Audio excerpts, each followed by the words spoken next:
Good morning बच्चों।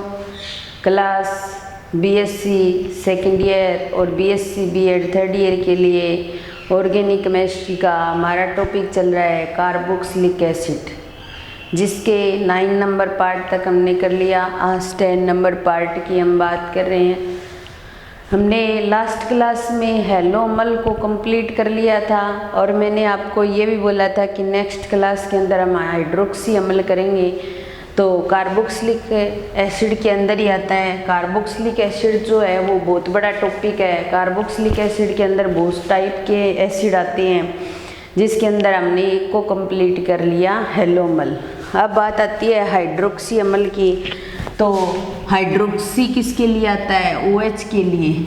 ठीक है, हाइड्रोक्सी किसके लिए आता है? OH के लिए। और अम्ल के लिए क्या होता है? कार्बोक्सिलिक समूह।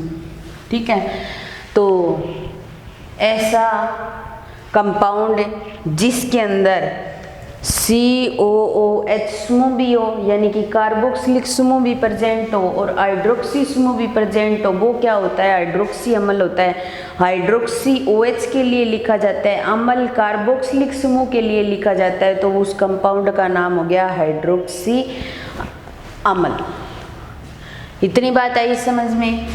तो ये एक एग्जाम्पल जैसे CH2OH, OH हाइड्रोक्सी के लिए और कार्बोक्सिलिक समूह के लिए COH, और इस कंपाउंड का नाम हो गया हाइड्रोक्सी अम्ल।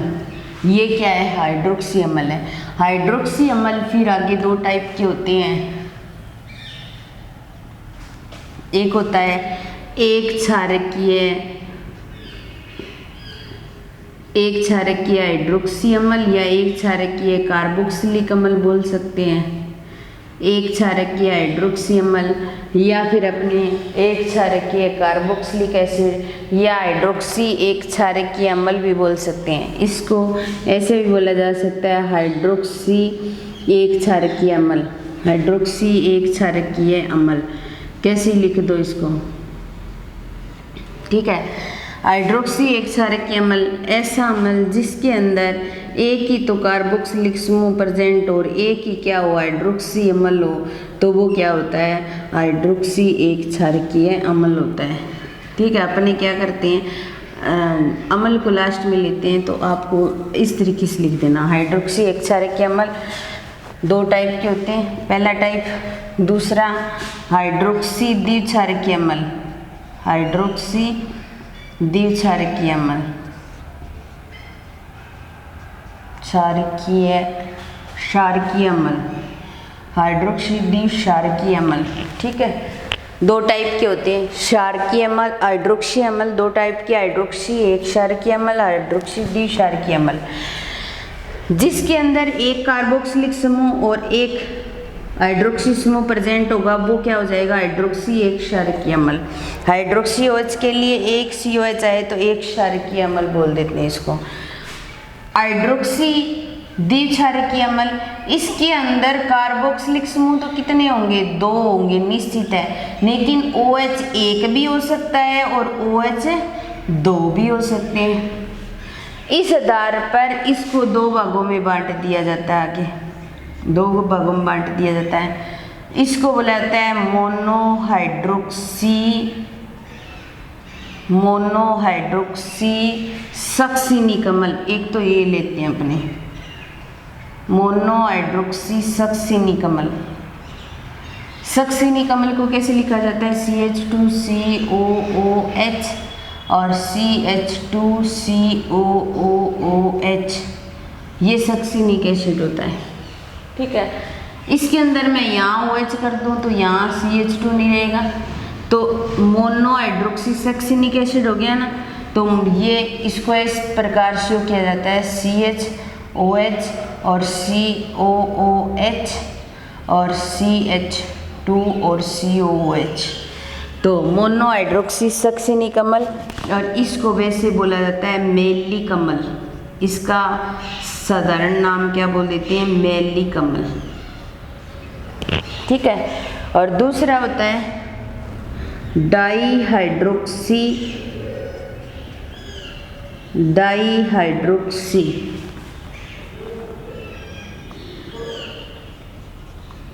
डाई हाइड्रोक्सी सक्सिनिक अम्ल।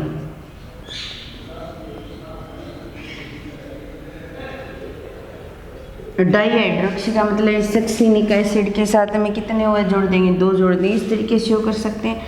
तो CHOH और COOH और CHOH और COOH, और इसको बोला जाता है टार्टरिक एसिड।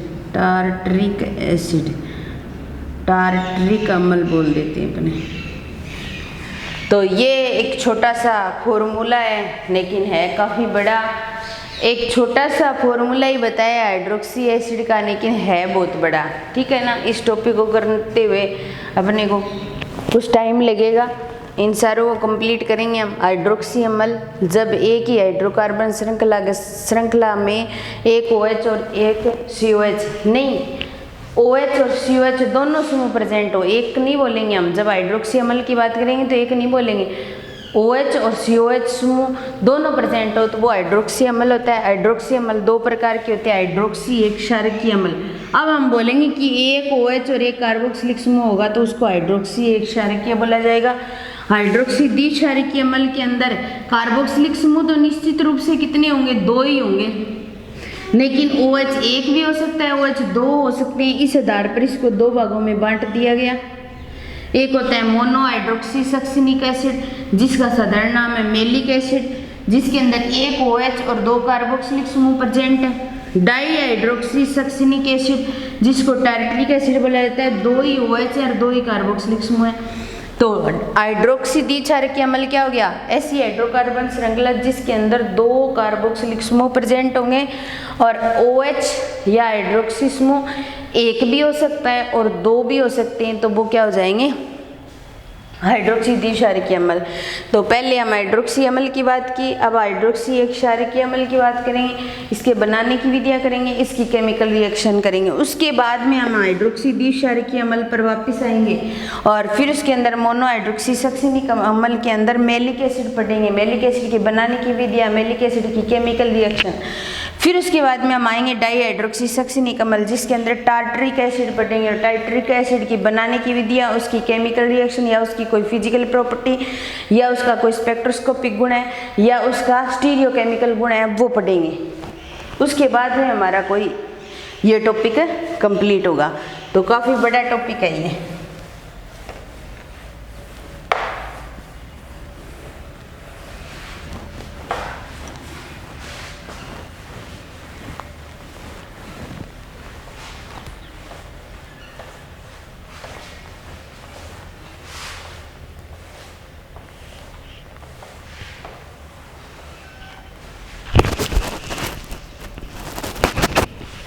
अब हम बात करते हैं हाइड्रोक्सी एक क्षारकीय अम्ल की। किसकी बात करेंगे, हाइड्रोक्सी एक क्षारकीय अम्ल की।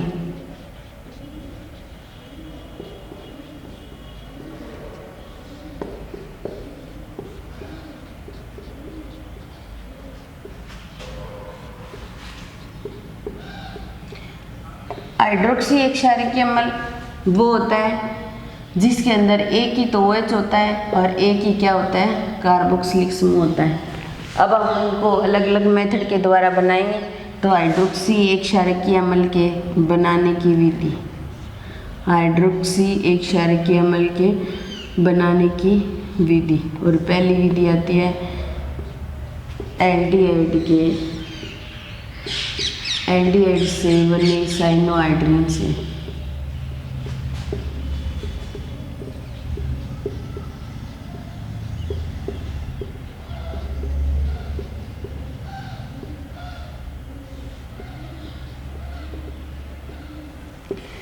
एल्डिहाइड से बने साइनोहाइड्रिन से। अब देखिए हमारे पास में CH3 C double bond O और H, ये हमारे पास में क्या है भाई, एल्डिहाइड। पढ़ा चुकी हूँ मैं आपको, एल्डिहाइड वाला चैप्टर हम कर चुके हैं। ठीक है, इसके इलेक्ट्रॉन यहाँ ट्रांसफर होते हैं, इस पर नेगेटिव और इस पर क्या आता है, पॉजिटिव। और HCN के साथ अभिक्रिया, हमने एल्डिहाइड की नाभिक स्नेही योगात्मक अभिक्रियाओं की बात की थी, तो उसमें सबसे पहले हमने इसी रिएक्शन की बात की थी।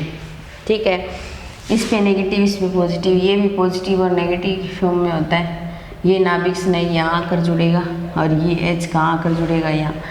तो हम इसको ऐसे लिख सकते हैं CH3 CHOH और Cl, ऐसे लिख सकते हैं हम। ये क्या बन गया, साइनोहाइड्रिन।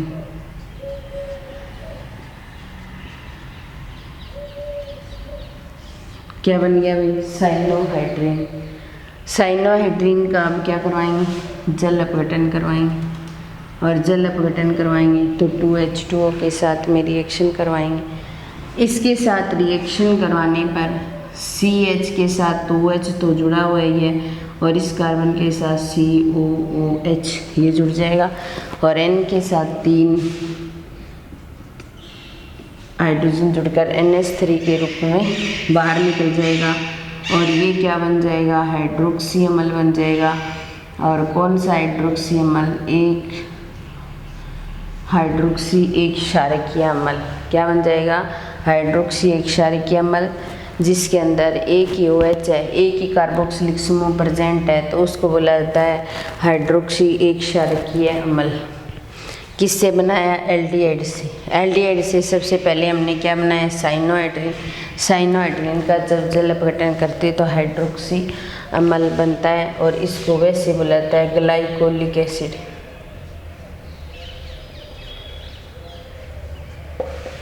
ग्लाइकोलिक एसिड भी बोल सकते हैं इसको।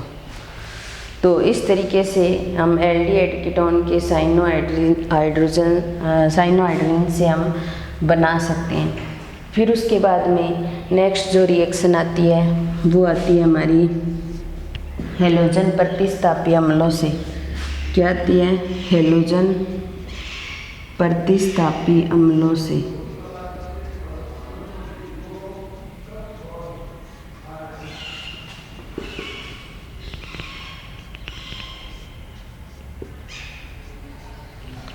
हैलोजन प्रतिस्थापी अम्लों की बात करें तो हम किसकी बात करते हैं, हैलो अम्ल की। हमने हैलो अम्ल ले रखा है यहाँ पर, ठीक है। ये क्या है, हैलो अम्ल है, हैलोजन जुड़ा हुआ है और कार्बोक्सिलिक समूह जुड़ा हुआ है। हैलो अम्ल को हमने पढ़ भी लिया, ठीक है। इसकी क्या करवाएंगे, NaOH के साथ में रिएक्शन करवाएं। मैंने NaOH की 2 प्रकार से रिएक्शन करवाई थी। ये हैलो अम्ल की वो रिएक्शन है जिसके अंदर एल्किल हैलाइड की तरह रिएक्शन शो करता है। ये वो रिएक्शन है जो एल्किल हैलाइड की तरह अभिक्रिया शो करता है। हैलोजन नाभिक स्नेह के द्वारा बाहर निकलता है, तो इस OH के द्वारा उस Cl का प्रतिस्थापन कर दिया जाएगा OH, और यहाँ COOH तो वैसे ही, और NaCl के साथ मिलकर के NaCl के रूप में बाहर निकल जाएगा। ये हमें क्या प्राप्त हो जाएगा, हाइड्रोक्सी अम्ल। क्या प्राप्त हो जाएगा भाई, हाइड्रोक्सी अम्ल। तो इस तरीके से हम एल्डिहाइड से बने साइनोहाइड्रिन से और हैलोजन प्रतिस्थापी अम्लों से हाइड्रोक्सी अम्ल बना सकते हैं। क्या कर सकते हैं, हाइड्रोक्सी अम्ल बना सकते हैं। ये 2 मेथड हो गए हाइड्रोक्सी अम्ल बनाने के और हाइड्रोक्सी एक क्षारकीय अम्ल बनाने के।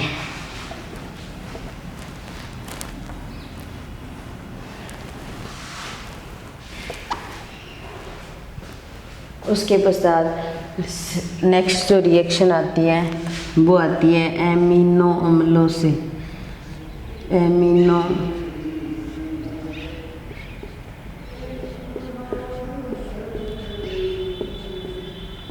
अम्लों से CH2 COH और इसके साथ NH2। जब हाइड्रोकार्बन श्रृंखला में एमीन समूह भी प्रेजेंट हो, कार्बोक्सिलिक समूह भी प्रेजेंट हो, तो उसको क्या नाम दिया जाता है, एमिनो अम्ल। क्या नाम दिया जाता है भाई, एमिनो अम्ल। एमिनो अम्ल लेंगे और एमिनो अम्ल की नाइट्रस एसिड के साथ रिएक्शन करवाएंगे। नाइट्रस एसिड HNO2 होता है। इसको हम इस प्रकार लिख सकते हैं, ऐसे लिख सकते हैं ये H2O के साथ H2 ग्रुप में, ये N के साथ N, और ये OH कहाँ जुड़ जाएगा, इस कार्बन के साथ जुड़ जाएगा, और CH2 के साथ OH जुड़ गया, और COH है ही पीछे, N के साथ जुड़ करके N2 के रूप में बाहर निकल गया, और ऑक्सीजन हाइड्रोजन के साथ जुड़ करके H2O के रूप में बाहर निकल गया, और हमें क्या प्राप्त हो गया, हाइड्रोक्सी अम्ल। क्या प्राप्त हो गया भाई, हाइड्रोक्सी एक क्षारकीय अम्ल। तो एमिनो अम्लों से भी हम हाइड्रोक्सी एक क्षारकीय अम्ल को बना सकते हैं। हाइड्रोक्सी एक क्षारकीय अम्ल बनाने के लिए एमिनो अम्ल लेंगे और उसकी नाइट्रस एसिड साथ रिएक्शन कराएंगे। नाइट्रस एसिड को ऐसे भी लिख सकते हैं, और जो N है वो N के साथ मिलकर N2 के रूप में, जो H2 है ये O के साथ मिलकर H2 के रूप में, ये OH क्या करेगा, CH2 के साथ जुड़ जाएगा, और इसको क्या बोला जाएगा, हाइड्रोक्सी अम्ल। क्या बोला जाएगा भाई, हाइड्रोक्सी अम्ल। नेक्स्ट जो मेथड आता है वो आता है एल्डिहाइड व कीटोनिक। एल्डिहाइड व कीटोनिक समूह के अपचयन से, एल्डिहाइड व कीटोनिक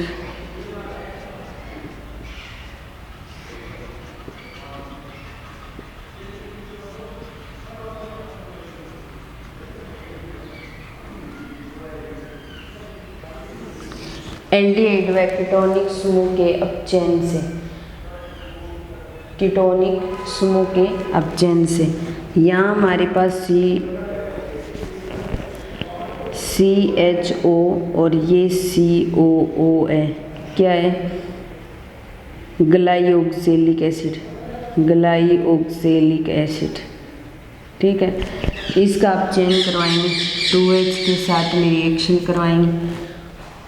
अपचयन किसकी प्रेजेंस में करवाया जाता है, लिथियम एल्यूमिनियम हाइड्राइड की उपस्थिति में अपचयन करवा सकते हैं, प्लेटिनम पैलेडियम की उपस्थिति में अपचयन करवा सकते हैं, और NaHG की प्रेजेंस में भी अपचयन करवा सकते हैं।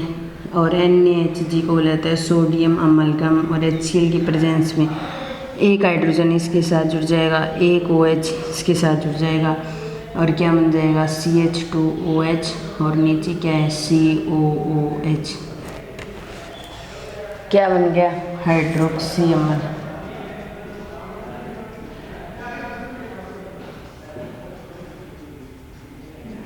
हाइड्रोक्सी अम्ल। फिर उसके बाद में हम COOH और COOH ये ले लेंगे, और इसको बोला जाएगा ऑक्जेलिक एसिड। क्या बोला जाएगा, ऑक्जेलिक एसिड। 4H के साथ रिएक्शन करवाएंगे NaHG की प्रेजेंस में और HCl की। यहाँ पे दोनों ही कार्बोक्सिलिक समूह प्रेजेंट है। एल्डिहाइड व कीटोनिक समूह की जगह आप करो कार्बोक्सिलिक समूह, तब सही रहेगा। कीटोन नहीं है, कार्बोक्सिलिक समूह है। कार्बोक्सिलिक समूह, पहले कार्बोक्सिलिक समूह का अपचयन करवाया जाता है तो एल्डिहाइड बनता है, ठीक है। फिर कार्बोक्सिलिक समूह का, फिर एल्डिहाइड समूह का, ये इसमें चेंज हो जाएगा, फिर इसका अपचयन कराओगे ताकि, तो इसलिए हमने 4H के साथ रिएक्शन करवाई है। ये CH2OH में चेंज हो जाएगा और ये COOH में चेंज हो जाएगा, और यहाँ से कुछ H2O के मॉलिक्यूल बाहर निकल जाएंगे। और दोनों ही कंडीशन में ग्लाइओक्जेलिक एसिड और ऑक्जेलिक एसिड का अगर हम अपचयन करवाते हैं तो आप ऐसे भी लिख सकते हो, ग्लाइओक्जेलिक और ऑक्जेलिक एसिड के अपचयन से, ऐसे भी लिखा जा सकता है। तो हम ग्लाइओक्जेलिक और ऑक्जेलिक एसिड का जब अपचयन करवाते हैं तो अपचयन करवाने से हमें क्या प्राप्त होता है भाई, हाइड्रोक्सी अम्ल प्राप्त होता है।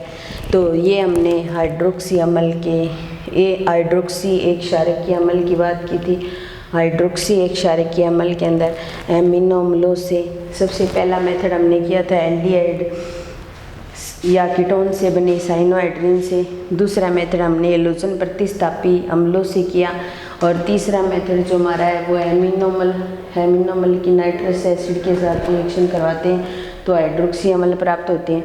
फिर उसके बाद में कार्बोक्सिलिक समूह के अपचयन से, तो इसके अंदर ग्लाइओक्जेलिक एसिड और ऑक्जेलिक एसिड लिया और ग्लाइओक्जेलिक एसिड का अपचयन करवाया तो हमें हाइड्रोक्सी अम्ल प्राप्त हो गया, और हमने ऑक्जेलिक एसिड का अपचयन करवाया तो हमें हाइड्रोक्सी अम्ल प्राप्त हो गया। इसके साथ ही हमारे हाइड्रोक्सी अम्ल की कुछ विधियाँ जो हैं वो कंप्लीट हो गई हैं। बाकी नेक्स्ट क्लास में करेंगे। अभी विधियाँ काफ़ी पड़ी हैं और बाकी नेक्स्ट क्लास में करेंगे। धन्यवाद।